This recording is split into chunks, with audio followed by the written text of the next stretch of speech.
Hi everyone, I'm Akshat Agrawal, and in today's video, we are going to discuss the concept of temporary tables and common table expressions in SQL, right? A common table expression is like a temporary table. It is not actually a temporary table, it is just like a temporary table which we can create using with statement in SQL, right? And it can also refer to itself in a loop. Sometimes it is also called as subquery factoring, and it helps to make the complicated queries simpler and easier to read, understand, as well as to write, right? CTEs are not saved on computer storage. So these are some properties of common table expressions. They do not take any memory and they only last for one query execution, which means that we cannot create, change, or delete the CTEs directly, right? And temporary tables, on the other hand, are like temporary data storage area stored in the temporary tables temp DB system database, right? Unlike CTs, temporary tables are physically saved on the computer's disk, and we can create, change, delete them directly.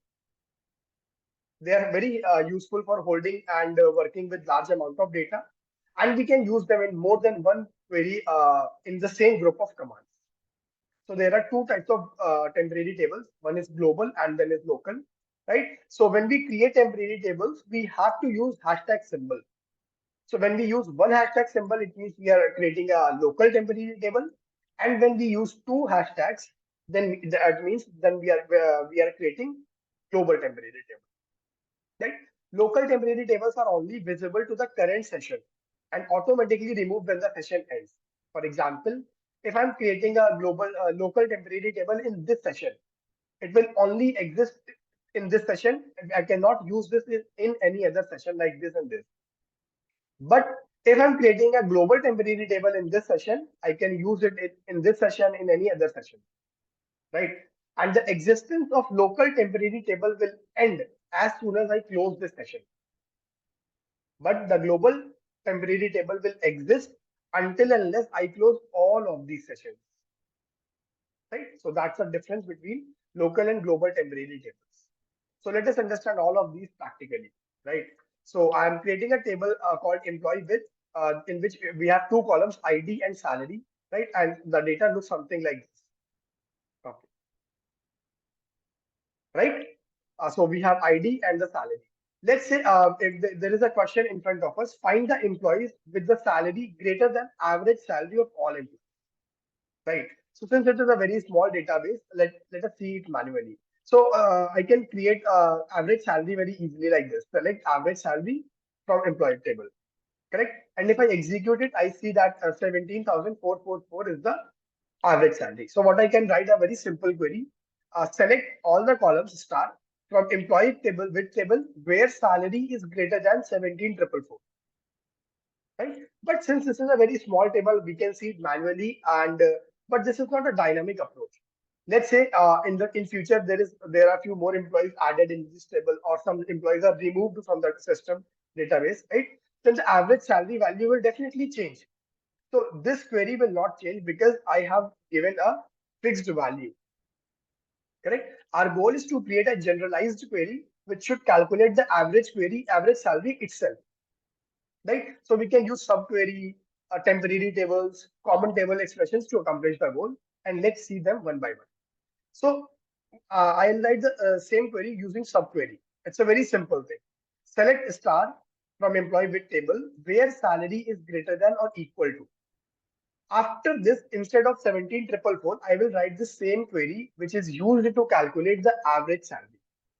So the benefit of doing this is if the data changes, if any employee is added or removed, if a salary changes for any employee, it will automatically calculate the average salary on the runtime, right? So this query will be a very dynamic query, which will always give me the correct value of all the employees, correct details of all the employees, where the salary is greater than or equal to average salary of all the employees. Correct? So this is one approach using subquery. Let us approach the same problem using common table expression, and let us observe the difference. Okay.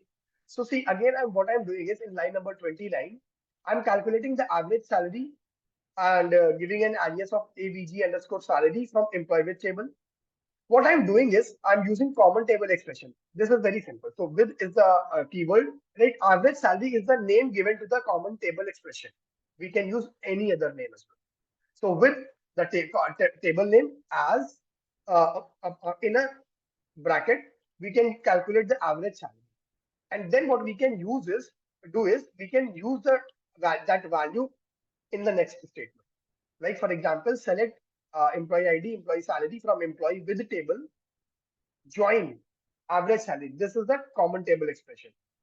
On what condition I'm going to join these two tables? I want the salary of the employees, right? Which it should be greater than equal to the average salary, which is calculated and stored very temporarily in this AVG underscore sal table, right? I hope that makes sense.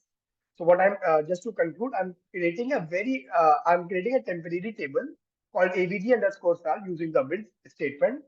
And in this table, I'm just storing the average salary. Like if I see this table, select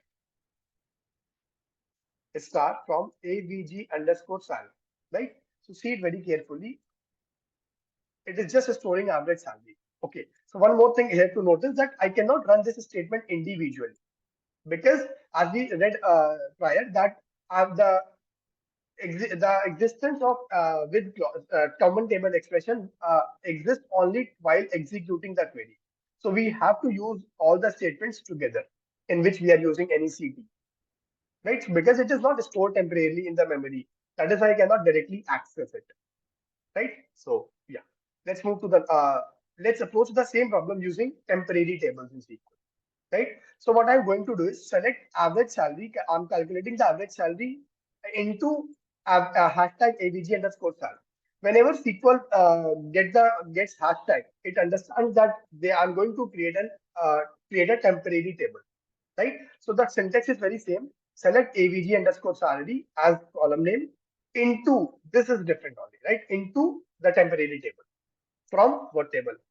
So we can use any other name here as well, right? So since as we discussed that this execution lies till this session. So once I create it, I can access it also, right? Okay, so let's create it first. Correct, one row affected. And if I want to see that table, I can see that. Why? Because it is temporarily stored in the system database. Let me show you where it is stored. So in databases, system database, there we have option of temp DB, right? And in the tables, we can see that we have a table called uh, in temporary table section dbo dot hashtag avg underscore sal, which is our table name, right? So let's say if I create another table name with another name. So let's execute it. As soon as I execute it and if we refresh it, that table should exist here. Correct. So system databases, temporary tables, as we can see. DBO dot hashtag AVG underscore salary. Right. So this is the concept of temporary table.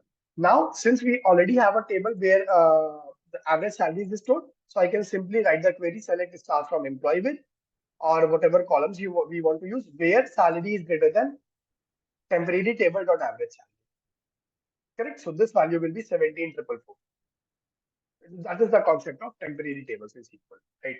So this is all about common table expressions and temporary tables. I suggest you create such a table and practice. Let me know any if you have any doubts in the comment section. I will create another video to practice with clause properly, right? In which we will see multiple with clauses together and other concepts, right? So thank you.